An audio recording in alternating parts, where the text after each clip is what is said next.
after evaluating the film, very proud of our guys. Went out and played a complete game. Affected the game in all three phases with return game, blocked the kick, scored on defense, scored on offense in multiple ways. Guys did what they were supposed to do, played hard, and played thorough through the game. What I mean by that is not get complacent in the game. And the young guys who got opportunities took advantage of them, played well, development, no let up, and you had a little bit of jitters at times, but those guys have to go through those things and got extended plays. Instead of playing 8, 10, 12 plays a game, now you see them play 25, 30, 35 plays a game, and what that feels like and how they got to play and the mindset in which they got to have to be able to do that. So all those things got accomplished, and very proud of our team, the way they competed in the game and played in the game and executed in the game. And saying all that, we got to move on, get ready for Florida. As I say, one of the great rivalries in college football. Very blessed to ever be a part of that rivalry here at Florida State, and had a heck of a challenge going ahead down there to play. That's always an extremely tough place to play, one of the toughest in the country. They'll be ready to play. It'll be their senior day, and there'll be a lot of emotions and things going on. So we'll have to play a super game to have a chance to be successful, and like I say, but very blessed to be able to play in that series. Questions?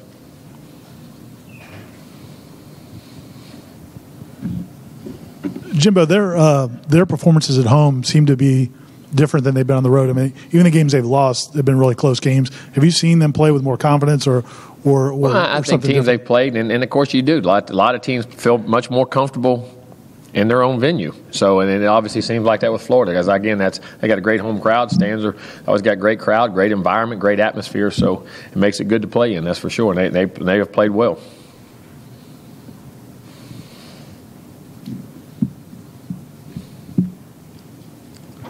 Jim, I know their numbers aren't as good defensively, but do you see similar type athletes that you've always seen on that side of the ball? Oh, yeah. I mean, Florida? They can run. They're physical. They can hit. I mean, Duke Dawson's been around forever. Brian is a heck of a player up front. Levin the linebacker tackles well. The corners are young and athletic. Let's see, C.C. Jefferson, C.C.'s been around. We recruited the heck out of him. He's a great player up front. I've had some guys injured, and of course we've had a couple guys suspended on some things, but they're athletic and can run and tackle. Offensively, good backs, good skill guys can run, and kicker and punter are tremendous. I mean, their punter kicks it a mile, and their kickoff guy is about an 85, 87%. Kick it out of the end zone, got great range on field goals, so they're good in all those phases. And I was going to ask about their kickers. I mean, they have maybe one of the best kicking games in the country with that field goal kicker and that punter. They do. They can hit it now. They hit it a long ways and hit it where they want to hit it. Not just one of them long drives are in the rough. I mean, they hit them right down the fairway where they're supposed to be. Jimbo, obviously, I'm sure you're familiar with their quarterback, Felipe Franks. Just what did you see out of him coming up, and what type of player do you think he is? Big, strong, athletic, won a lot of games, almost won a state championship, was just a few seconds away from winning the state championship down at Wakulla. Can throw it a mile. You see the scramble plays where he throws it 60, 70, 75 yards in the air, and you see there's also a run. One of them, he broke one about 80 yards coming off their goal line, had an 80-yard run. You see the athleticism, be able to keep plays alive, and each week gets better and better. Big, strong, athletic guy that can make plays, and great kid, great family. And then also both teams coming in off of big wins. And do you think it's good just kind of for the rivalry in general for both teams to get a kind of a boost, confidence, momentum? Well, I think make everybody feel good going into the game. That's for sure. And like I say, the records will go out the window, as they say, when it's a rivalry game. But at the same time, you always want to come off a positive performance and helps your confidence in what goes on. Coach, Derwin got his first pick six last week. Seems like he's coming along the last few weeks. What have you seen out of him in the last few weeks where it seems like he's finding those big plays? Getting in the groove to playing. I mean, you got to remember, he started partially as a freshman, still finding his way, and then all of a sudden gets hurt right off the bat, as a sophomore, and then he comes right back to play at the beginning of this year, and everybody's got this world of expectation. And then he plays well, but, it takes the time to play yourself into it. And he's into a groove. The season goes on, and he's a big, strong guy. And he's one of them guys who feasts. The longer it goes, the better he plays. And he's getting comfortable with everything. And you see him just really making the plays. And I think the last 3 to 4 weeks, really getting in the groove and seeing Derwin, what he has a chance to really, really be. Now, the last time you guys played Florida, what do you remember about the play where he hurled the Florida offensive tackle? Do you remember that play? Do you remember seeing that play? I was on a pass rush down there, yeah. I mean, again, what happens is it's not just the power, but what generates that is the speed. He's starting to come off the edge, so those big guys got to hurry so much, and it catches them off balance. And then those great athletes can stick their foot in the ground, change direction, and catch you when you're not on your most powerful angle and throw you. And I think that's one of the great things about speed edge rushers or big safeties that can rush and blitz, that they generate the respect of the edge which you got to get to, and sometimes you got to get to it so fast as a big guy, you can get caught off balance, and they can rechange, and then most safeties don't have that power to come, to transition back into like a normal linebacker or a defensive end, and he does, and he got a great rush on that play. Jimbo, for the first time in a while, this isn't the last game of the season the way things got rescheduled. Mm-hmm. Do you like the tradition of Florida State being part of that rivalry week in the final week of the year? Yeah, I think it's great. I mean, I do think it's great. I think it's tough as a non-conference game, which I think you heard Steve say for years. When there's conference championship games the next week, I think it's a very tough thing to do emotionally to play that kind of game and then turn around and play a conference championship game. Because I remember when Florida State didn't have a conference championship game, remember, he was, I think, lobbying to get it moved early in the year because they would have to play their emotional big rivalry here and then turn around and play a conference championship game, which is tremendous, which is very tough, which does make it tough. Now, everybody says, well, they're across the country, but Alabama, Auburn, those are still for the division title. They're still within their own league. You know what I'm saying? So it is a very unique thing, but, it is what it is, and it makes it part of the rivalry week, and it's great. I mean, again, one of the great rivalries. Jimbo, when did you guys first start recruiting Joshua Kando? I guess what stuck out to you initially when you first saw the tape or first popped on the radar? Just his length, size, athleticism, and then once you met him, his intelligence level. This guy's a very highly intelligent guy, and he's a very driven guy. And when you meet his folks and family, you really see that. I mean, you're talking about great people that are blue-collar people who work their tails off, and he's got great work ethic, high intelligence, and just a tremendous upside. And you see everything you see the physical stature on film, but then once you meet him, man, you just fall in love with him. Were you guys in on him before he was at IMG when he was mm-hmm. Yeah, we're trying to recruit him up there too. Coach, Florida essentially out of postseason contention. Do you worry more about a team when they have essentially nothing to lose in this one? Well, you always got that, but you got to play. You got to understand what you have at stake and control what you can control. And whether they do or not, whether what they got on the line, they're going to play. It's Florida State, so they're going to play the same type of game that they would play otherwise. It doesn't matter because that's the rivalry and what this game means. Jimbo, I know Derwin was feeling all right after the knee, maybe towards January next year, but did you sense any apprehensiveness from him playing? No, not at all. Not one bit. I mean, it's the opposite. Trying to go 1,000 miles an hour too hard. I mean, he's never been apprehensive in any way, shape, or form that way.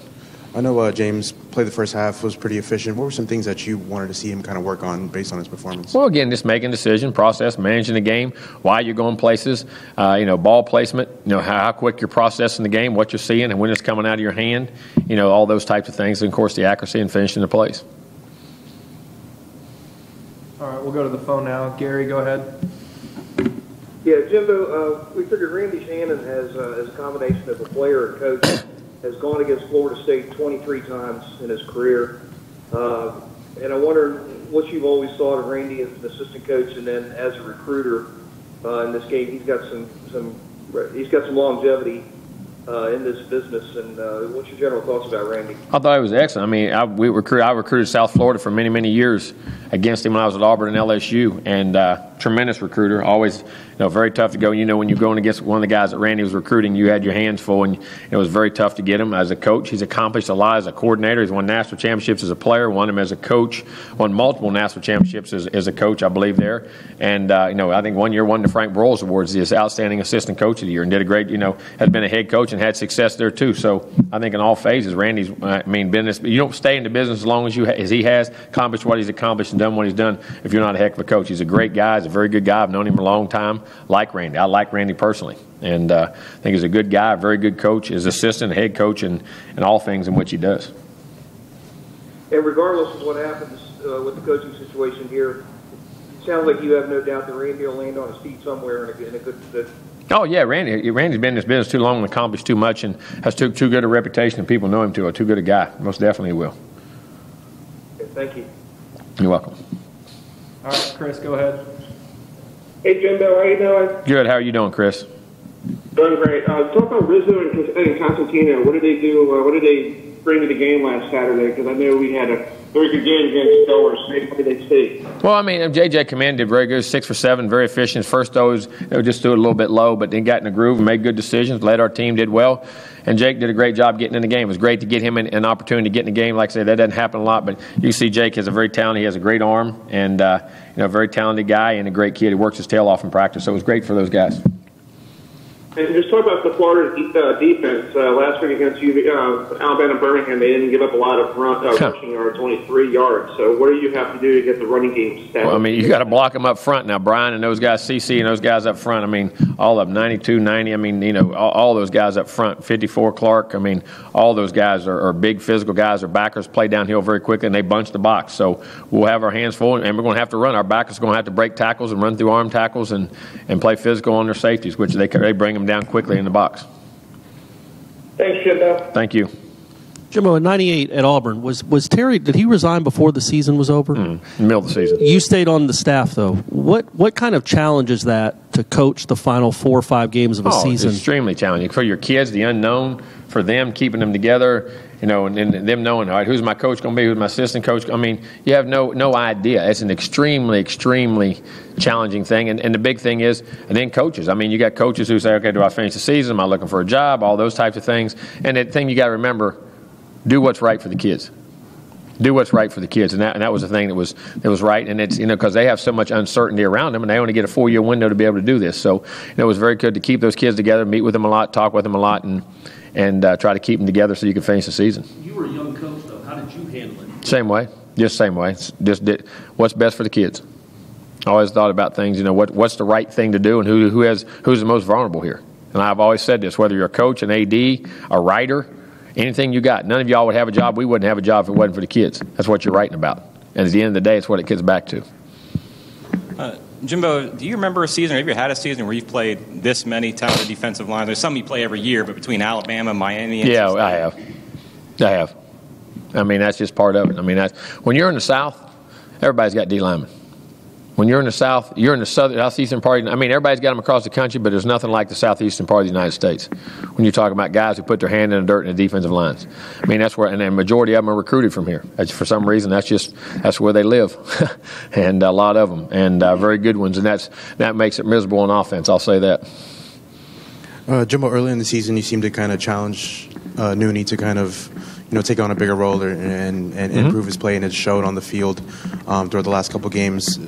You know, what has kind of turned from him throughout the season, especially with Tate has calmed down? What has kind of been... I can't understand what for Nooney, what has kind of been clicking for him that he's been able to perform how he's performed? Well, I think consistency. Doing what how you're coached to do it, and the way you're coached to do it, and why you're coached to do it, and to do it over and over and over at a consistent level so your quarterbacks and people can read you, trigger you. So that's what people don't understand. You can run a route and be open, but how does it look to the quarterback? There has to be a relationship there. How you trigger routes, how you set routes up, and how when you get certain leverages, which is any route in any offense in the United States of America. However you run that route, run it that way every time, so that consistency and knowing where you're at. You always heard the stories of Peyton Manning coming out running a route with a guy 1,000 times and just run one route a day, so he could read the body language and the things. And because you got to throw that thing sometimes when you're under duress, when you're wide open, when the guy's in your face, when you got to step to the side. I mean, so many different things, and he's just getting more consistent that way. You kind of challenged him kind of with us earlier this season in the media, and after the game Saturday, you had no problems, you know, saying what he did wrong and not. Yeah, move on. We'll move on. That kind of challenges, like accepts a challenge and can take being kind of shout out in the media. Not shout out. You saw it. You asked about it. It's not being shout out. What did he do wrong? So this is what he did wrong, and this is what he corrects, and that's what we all do. As an athlete, everything you do is shouted out in the media. I mean, there's nobody blaming anybody. You saw what happened. We saw what happened. You see what happens. And I'd never call a kid out in the media. Never have, never will. But when you ask him why he did something, okay, then you move on. But it's part of it. Jimbo, you've been part of the Iron Bowl and many great rivalries, but how much does it speak about this rivalry in both programs that this is only the second time that both teams have been under 500 going into the game? Tells you the winning and the history and the tradition. There's no doubt about that. I mean, both teams are extremely used to success. And that's, you know, and always have been, always will be, and will be in the future. So that's why it's one of the great rivalries, because there's true meaning in the outcome of the game. Jimbo, on a game like Saturday where some young guys and walk-ons and people like that get to kind of all the years of hard work, could you reflect on all the years of hard work that go into a Justin Motlow making that catch, or some of the offensive linemen? People have no idea. You have no idea the hours. And understand something. They know when they first come here, they're coming here for the love of ball, and they have a dream of playing. There's nobody can tell them they can't play. But the odds of that happening and getting significant time and doing things are very low. And to me, that's what the true definition of courage and is to me, is going in knowing that, you're scared and I don't have a good chance, but I'm going anyway because it's what I love to do. And to watch those guys work and work their way into that situation and have a few, think about this, talk about moments. You may get one moment. You may get two chances at a moment, and you got to capitalize on them. And to see those happen, and you want it to happen for them so bad. It's like watching your own little kids out there. When you watch your kids play ball and you see them do things, and man, do it, yeah, and you feel better than they do. You feel so. It's watching. But it's just because the hours and the hours of work where no one looked at them and appreciated. Yeah, go do it again. We're coaching this guy over here. Make sure you give him that look. You know what I'm saying? You know what kind of person that takes? And in today's time, those people are fewer and far between. They go out and do it. But there's a lot of them out there. And to watch that, man, the joy, it makes you so happy. I mean, so happy. Because what if that's your child? I always look at it. What if that was your child? I mean, and you got to try to do that over and over and over again to get a chance to go through practice and to get me my one opportunity in one game a year or 2 games a year or 3 plays a year or 5 plays a year for me to walk on that field like everybody else does. Man, that's what it's all about. Coach, Florida might not have a chance of making the postseason, but you guys most definitely do. Is that something you guys talk about this week? Or there's so much to talk about with this game? We always say that's part of our goals. We always remind them. We always talk about the 40-35, and we always say that, just out of respect, remember that. But then you move on, and what do we got to do to have success this week? Jimbo, with the frustrations of this season, how big would it be to end it on a winning note, to beat your rival again? It's what it's about. I mean, whether you have a winning season or a losing season, that game is still significant in how the season's ranked. I remember we were 12-2 and we lost to Florida that year and won an Orange Bowl, and everybody was mad. And we won the ACC. First ACC title they'd had in over 8 years. And we won an Orange Bowl that year and won 12 games the first time. First New Year's Bowl in over 13 years. People weren't happy. So just as happy you were over there, you're just as unhappy when you win and lose. And it was the only time we've ever lost to them. So, I mean, I can remember that season. I mean, not bad, but I mean, that's what that game means. So playing your rival means a lot. Jimbo, Erman Lane also celebrated Senior Day in the last game. His career coming in as a 5-star receiver and moving positions. What can you say about him kind of being kind of like an ultimate team? Did a great job. Did everything we've asked him to do. Has worked hard. Had some unfortunate injuries. Had a foot injury and some different things at times that have hindered him. But at the same time, he's worked hard and we're great. And hopefully he can, if he has a chance to prolong it into the next level, we'll never know. We'll wait and see. And hopefully he does. And hope he gets the degree and does a great job. But he's been everything we've asked him to do. He's made plays at offense, on defense, special teams for us. So great kid. I had a facility question for you. Why is it so important to kind of have a we can't talk about facilities. Ain't that right? We ain't allowed to talk because you write articles about me talking about facilities. Now I can't answer a facilities question. So which one of you teed that one up? We can't talk about facilities. We ain't allowed. It's inappropriate, right? Okay. So now it's inappropriate. It's inappropriate. Okay. We ain't allowed.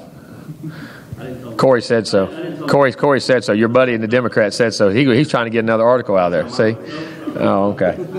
No, I'm laughing. What do you ask your question? What do you want? Just the importance of having a centralized facility. You have no idea. The efficiencies of time, the time constraints you're on for the efficiencies of players, for their time between meetings, study halls, class, student, because their time is on their days are strung out so, have no idea today's time. It's 10 times what it was even 10 years ago. The schedules they're on and what they're asked to do. And when you're wasting time in between, you're wasting development time for them. And when the buildings can't flow and you have the facilities and all the things that help train them, it just makes the deficiencies grow. Excuse me, drop these guys. Jimbo, DeAndre wasn't at the game on Saturday. Is there a policy on injured players coming to games, or is it just player discretion? Player discretion.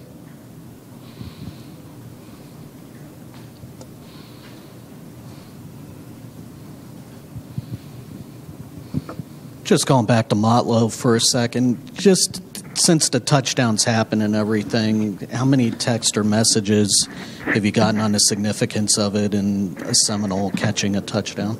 No. Said he got 400 of them. Well, he did it. He did it. I mean, and it shouldn't be for me. It should be for him. It shouldn't have anything to do with me. Should do with him. He went out there and worked it and did it himself, and he gets all the credit and all the glory. Should 1,000%. He earned it. Did you call his play specifically for him? Because I thought it was a nice play for us to succeed, and I thought he would have a chance to catch that ball. But again, you don't know what the defense is going to do. You don't know what the rush is going to do, and the quarterback's got to see the right, see what you see and the leverages and all that stuff. I mean, so. Jimbo, how can playing the game at Clemson, which is obviously a tough venue with your freshman quarterback, and now going into it is also a really hostile, tough environment at the Swamp, how much does that help? Experience. Some of the younger players have that experience of knowing what you're going into. At least you have, people say what it's like. Oh, that's what it's like. You know what I mean? So, I mean, anytime it's like you or anything any of us do, if you've done it once, well, at least it gives you a life's experience to relate back to hey, this is what I expect, this is what's going to happen, and this is how, last time maybe I didn't do that well, or I know I got to work on noise a little bit more this week. My communication skills, or making sure I'm talking to people where they see my lips move, and not, because a lot of times you'll talk as a quarterback when you're at home, you'll turn and they can hear you, but when you're on the road, you got to make sure they see your face, they read your lips, little thing, how you check a play. Am I getting? Sometimes you can do it from back here. Sometimes when you're on the road, you got to walk up. I mean, all those little experiences that you think you could do, but you know exactly what you got to do. Those kind of things that can make a huge difference in. Anything else for Coach? Good. All right. Thank you, guys.